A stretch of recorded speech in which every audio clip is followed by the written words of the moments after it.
Labai gerai, vaikai. Taigi mes visi dabar keliausime pas kitų šalių kalėdų senelius. Pakabinkit daugiau žvaigždžių, na.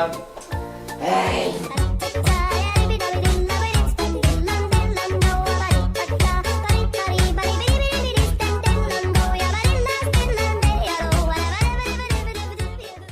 Ar jau labiau, Santa? Ho, ho, ho, ho, ho, ho, ho. Sveiki, vaikai. Jūs turbūt kaip ir kiti Vokietijos vaikučiai atvykote pasiklausyti kalėdinių senelių istorijų.